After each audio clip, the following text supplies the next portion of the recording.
On va avec Luisa. On va écouter l'important de la Vierge Marie, de cette naissance de la Vierge Marie que nous célébrons. Ce que signifie cette naissance de la Vierge Marie. On va commencer. On va au volume 26, lecture 38, septembre 1929.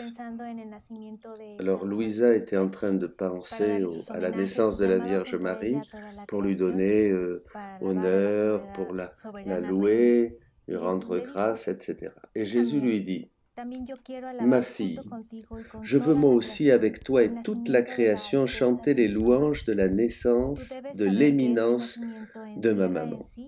Tu dois savoir que cette naissance contenait en elle-même la renaissance de toute la famille humaine et toute la création s'est sentie renaître dans la naissance de la Reine du Ciel. Là, il faut s'arrêter et méditer ça. Cette naissance de Maria enferme la renaissance de toute la famille humaine. On sait que la famille humaine a tout été mise en Adam, déposée en Adam, parce qu'Adam était la tête. Il avait la mission de faire déployer ce règne de la divine volonté sur la terre. Et donc toutes les créatures étaient en lui. Mais à partir du moment où il est sorti, toute la famille humaine a perdu tous les dons qu'Adam avait reçus. Et surtout, on est mort à la grâce. La famille humaine est morte à la grâce. À partir d'Adam déchu, tous les anciens, les patriarches et tout ça, vivaient complètement éloignés de Dieu et loin, morts à la grâce, n'avaient plus la grâce de Dieu. Nous nous souvenons de ce qui s'est passé avec le peuple hébreu, comme Dieu les a conduits, mais ils n'avaient plus la grâce. Même les grands saints de ce temps, de la première alliance, n'ont pas pu entrer au ciel. Ils allaient dans le sein d'Abraham pour attendre la rédemption. Après cela est venue cette conception de la Vierge, ce prodige de la Vierge Immaculée. Marie n'a pas cette absence que Adam nous a fait hériter, c'est-à-dire une absence de vie divine et une absence de divine volonté. En Marie, la divine volonté était en plénitude. La divine volonté, c'est l'unité, c'est-à-dire qu'elle renferme tout le créé, toutes les créatures, tous. Nous sommes en Marie. Nous sommes dans la divine volonté, pardon. Cette divine volonté devenant vie en Marie, donc nous aussi, nous sommes tous en Marie. Nous avons été comme greffés en elle et nous naissons avec elle. Et ça, il y a encore plus, parce que ce qui est en train de naître, c'est la divine volonté dans ce monde. Elle est en train de renaître. La première fois que la divine volonté était dans le monde, c'était en Adam. Mais elle est sortie, elle a été chassée du paradis, cette divine volonté. Maintenant, elle naît de nouveau. C'est pour ça que cette fête, c'est la renaissance de la divine volonté et la renaissance de la divine volonté avec toutes les créatures, puisque tous nous nous trouvons en elle. Toutes choses exultaient dans la joie d'avoir leur reine. Toutes se sentaient jusqu'alors comme un peuple sans reine. Et dans leur mutisme, elles attendaient cet heureux jour pour briser leur silence et dire gloire, amour, honneur à celle qui vient parmi nous en reine. Nous ne serons plus sans défense, sans quelqu'un qui règne sur nous, sans fête, car elle s'est levée, celle qui forme notre gloire éternelle. Cette céleste petit enfant, en gardant intacte en son âme notre divine volonté, sans jamais faire la sienne, a retrouvé tous les droits de l'Adam innocent devant son Créateur et la souveraineté sur toute la création. Par conséquent, tout se sentait renaître en elle, et nous vîmes en cette Sainte Vierge, en son petit cœur, tous les germes des générations humaines. Elle a acquis de nouveau tous les droits qu'Adam avait perdus. Quels droits? Possession de la divine volonté, de la vie divine, de l'immortalité, droit de la science infuse, droit de la sainteté, tout. Hein. Et surtout, le droit de posséder toute la famille humaine en elle. Voilà. Et c'est cela que Marie va reacquérir. Hein. Ça, pour comprendre ça, il faut penser à l'immortalité. Marie ne meurt pas. Elle ne meurt pas, elle a été élevée au ciel dans le mystère de l'Assomption. Ça aurait été vraiment injuste de la part de Dieu que la créature qui est exactement ce que lui avait créé et projeté au début doit passer par les conséquences du péché. Quand jamais, jamais, jamais, il y a eu l'ombre même du péché en elle. Donc ça aurait été injuste. Donc le fait d'acquérir tous les droits perdus d'Adam, elle fait que nous aussi, nous allons acquérir de nouveau tout ce que nous avons perdu et toutes ces semences, hein, toutes ces semences que l'homme a perdues, tout ce que l'homme vrai devrait avoir, se trouve en elle. Hein. Continuons. Par elle, l'humanité acquit de nouveau les droits perdus. Et c'est pourquoi sa naissance fut la plus belle et la plus glorieuse. Dès sa naissance, elle contenait dans son petit cœur maternel, comme sous deux ailes, toutes les générations, comme des enfants nés à nouveau dans son cœur virginal, pour les réchauffer, les abriter, les élever et les nourrir du sang de son cœur maternel. C'est pourquoi cette tendre et céleste mère aime tant les créatures, parce que toutes ont pu renaître en elle, et elle sent en son cœur la vie de ses enfants. Tous, nous sommes renés en Marie.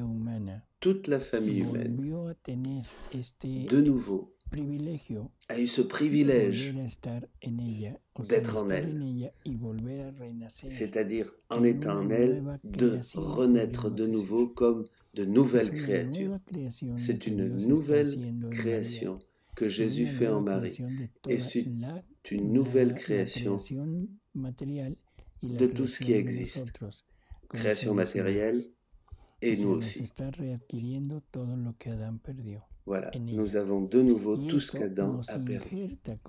Et cela nous greffe, comme c'est dit ici, nous greffe en Marie. Et tous nous renaissons en Marie. Et elle sent dans son cœur la vie de chacun de nous.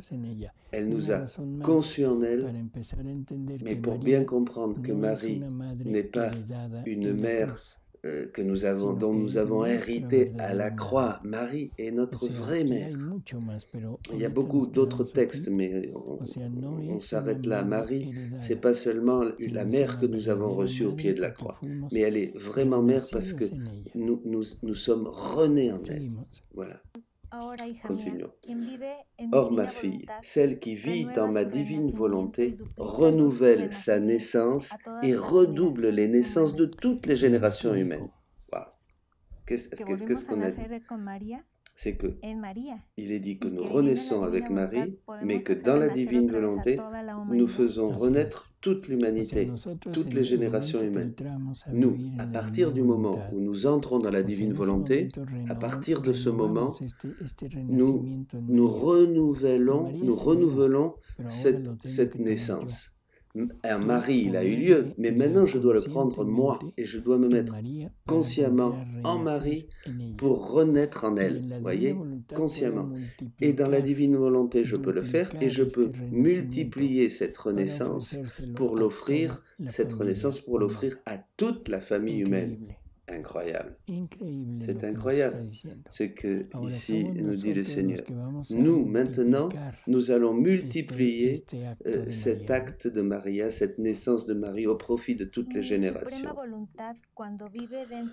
Lorsque ma suprême volonté vit dans un cœur et y répand la plénitude de sa lumière infinie, elle centralise tout, elle fait tout, elle renouvelle tout, elle redonne tout ce que durant des siècles et des siècles, elle n'avait pas pu donner Bueno, à esto es travers lo les autres que, créatures. lo que estamos Voilà, tratando de c'est ce que entender, ¿no? nous O efforçons sea, de es la comprendre. divina voluntad La la que nos da divine toda volonté esta nous, capacidad nous de poder donne hacerlo. toute cette capacité de faire ces choses. Hein. Ce sont des effets de la divine volonté en nous.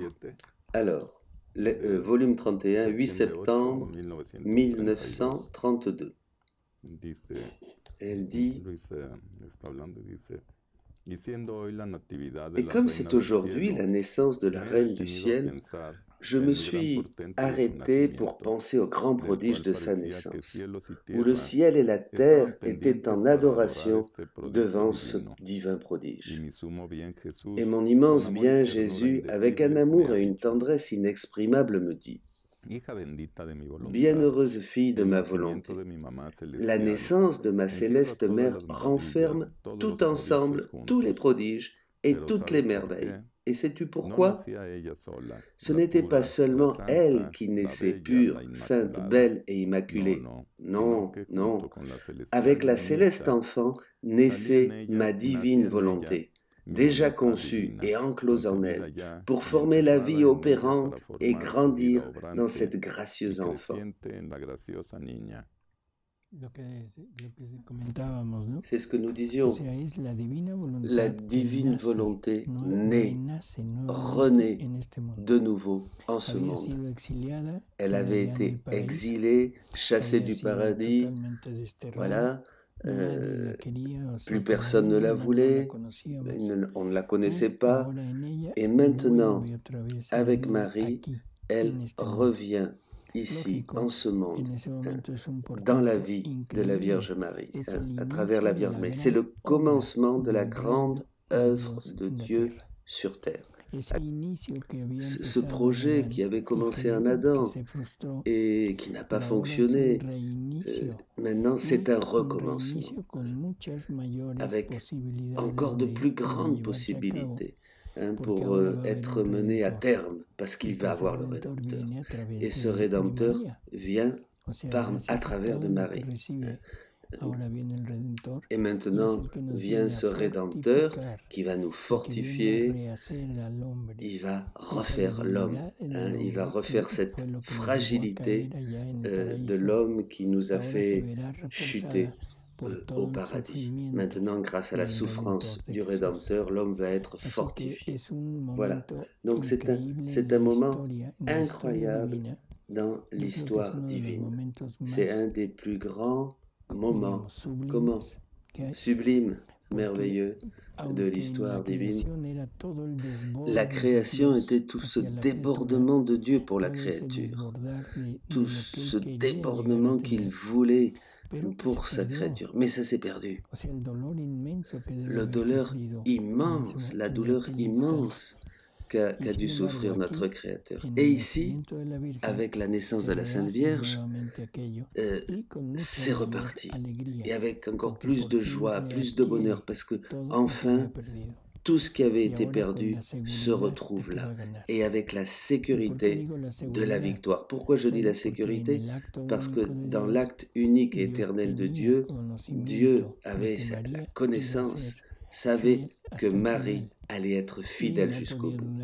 Et il ne pouvait pas non plus douter de son Fils.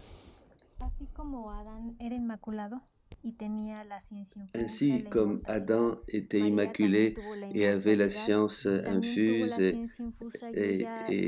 tous les autres dons, oui, Marie comme Adam avait la science infuse et elle savait tout avant de naître même. Cela vient mettre en lumière certaines choses parce qu'il y a des idées qui sortent, qui viennent comme Marie devait découvrir peu à peu son rôle de mère, elle devait découvrir aussi le rôle de son fils, elle devait découvrir peu à peu qui était son fils, elle le savait. Elle savait tout. Il y a beaucoup de passages sur cela, mais m'en vient à l'esprit dans la Passion, dans les 24 heures de la Passion, quand Jésus va lui dire au revoir, elle le bénit, il lui demande sa bénédiction, et quand Jésus s'éloigne, Louisa dit, et Marie devint triste, car elle se rappelait les souffrances que Jésus allait souffrir. Elle se rappelait les souffrances au futur. Donc, elle avait tout en elle. Elle avait tout en elle. Marie savait tout, comme Jésus, pareil, mais aussi certaines idées modernes nous disent que Jésus, aujourd'hui, a dû découvrir peu à peu qui il était. Mais non, le Verbe éternel, comment va-t-il découvrir qui il est, Voilà, bon. On continue. Ma volonté s'est enclose afin de naître avec la céleste créature, et elle s'est servie de son corps pour opérer et former sa vie divine. C'était un prodige que seul l'amour éternel, la sagesse et la puissance divine pouvaient opérer. Ce n'était pas seulement une vie qui était donnée, ni simplement un don pour la libérer de la tâche originelle. Cela n'aurait été rien pour notre puissance. Ce qui a attiré l'attention de tous et a causé leur stupéfaction, c'est ma volonté qui est née avec elle, dans le monde, si bien que le ciel et la terre en furent bouleversés, tous étaient attentifs et sentaient une force mystérieuse, la force même qui dominait et préservait toute la création. C'était notre volonté qui donne le mouvement à toute chose et se plaçait elle-même et toute la création au service et à la disposition de cette nouvelle-née. C'est pourquoi la naissance de ma volonté avec elle fut le commencement qui amena tous les autres prodiges à être centralisés en elle. Tous les autres prodiges centralisés en Marie. Lesquels? La rédemption, la création, la vie divine, tout. Tout. Parce que la divine volonté contient tout. Rappelons-nous. Et c'est dans cette unité, tout est compris, tout est renfermé, tout ce que Dieu a fait se trouve dans cette unité, dans la divine volonté. La génération du Verbe, la procession du Saint-Esprit, avec tous les biens que cela contient, toute la grandeur et les prodiges qui en découlent, est enfermée toute la création depuis le Fiat Lux, depuis le premier moment de la création, tout ce qui s'est fait, tout ce qui a été créé pour avoir cet univers se trouve dans la divine volonté. Toutes les vies animales, végétales et bien sûr humaines, toute cette beauté de l'homme est enfermée aussi, tout ça, toute l'œuvre de toute la famille humaine, c'est-à-dire tout ce qu'a fait Adam, tout ce qu'ont fait ses enfants, Abel, Seth, et puis etc. Tout, absolument tout. Et tout cela est enfermé, renfermé en elle, en dépôt en elle. Tout ce que Jésus a fait aussi, tout ce que Jésus va obtenir. Elle est celle qui va recevoir tout en dépôt, tous les sacrements, la vie sacramentelle de Jésus aussi, bien sûr, de l'Eucharistie. Marie est la médiatrice de toutes les grâces pour l'Église. Tout est en Marie, tout est renfermé en elle. Continuons. Dice, donde reina mi fiat, Là où règne mon fiat, il n'y a pas de bien qui ne soit présent. Il n'y a pas de prodige qui ne soit accompli. Il veut manifester son amour et sa puissance en formant sa vie opérante et la déposer autant qu'il est possible pour la créature de la contenir. Par conséquent, admire et rend grâce à notre être suprême qui en est venu à tant d'amour pour cette nouvelle-née qu'il a fait que notre volonté, qui n'a ni commencement, ni fin, ni limite, a pu naître en elle. Souvent, on oublie de remercier la Sainte Vierge pour toute l'histoire sacrée. Oui, oui. On n'a pas une idée claire de qui est la Vierge Marie. On la renferme dans le fait de dire c'est la maman de Jésus. Et puis c'est tout pour nous. Non, Marie, c'est immense. Marie, c'est celle qui va faire renaître cette relation entre Dieu et la créature. Dieu n'avait personne pour entrer en relation directe. Aucune créature. Il y a eu des prophètes, il y a eu des gens, oui, qui se sont donnés à Dieu et qui ont donné leur vie et qui ont permis que Dieu les instruise, et à travers ces instructions, il guidait le peuple. Mais il n'y avait pas une relation intime, il n'y avait personne pour commencer cette relation intime que Dieu voulait avec le genre humain. Et Marie est la première. Voilà. On peut dire, oui.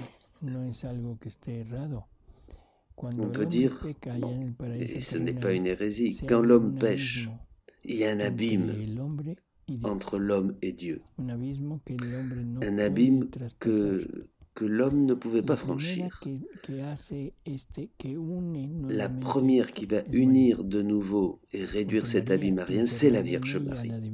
Parce que comme elle va avoir en elle la divine volonté et la vie divine, elle unit de nouveau Dieu et la créature. C'est la première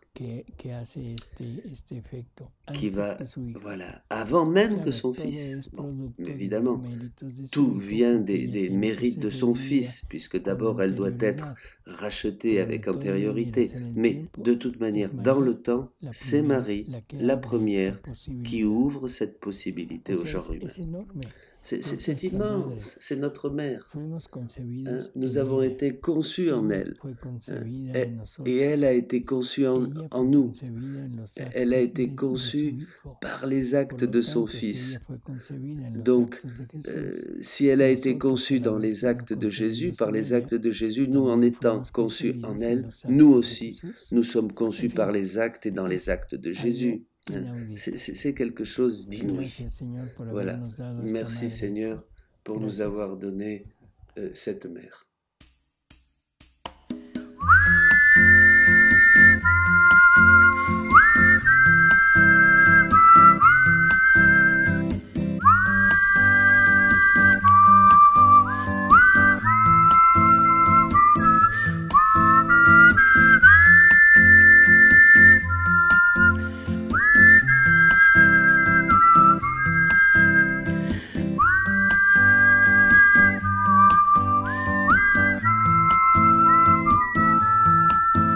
Ô Jésus vivant en Marie, venez vivre et régner en nous, exprimez en nous votre vie, pour ne plus vivre que pour vous. Formez-y vos vertus sublimes, votre esprit et sa sainteté, la pureté de vos maximes, l'ardeur de votre charité. Jésus, viens vivre en nous. Jésus, transforme-nous.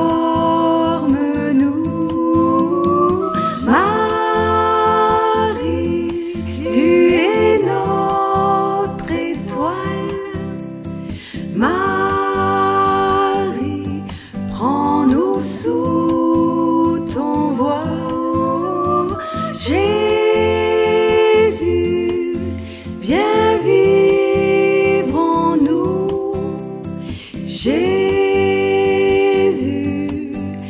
transforme-nous.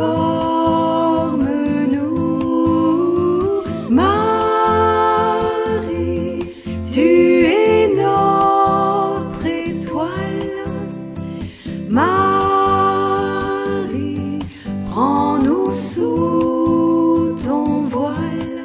Faites-nous part de vos mystères pour vous imiter ici-bas.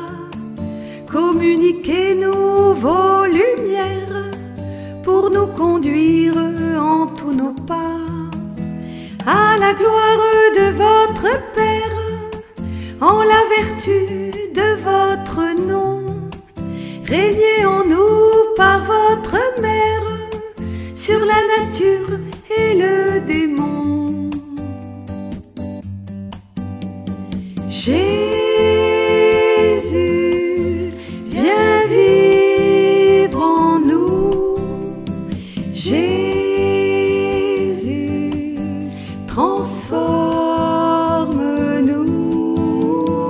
Marie, tu es notre étoile.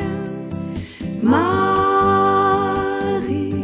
prends-nous sous ton voile. Jésus, viens vivre en nous. Jésus, transforme-nous. Marie, tu es notre étoile. Marie, prends-nous sous ton voile.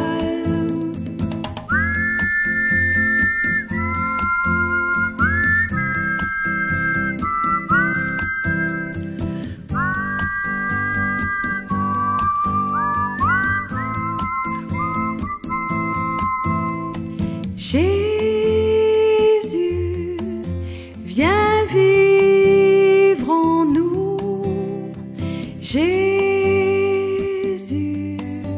transforme-nous. Marie, tu es notre étoile. Marie,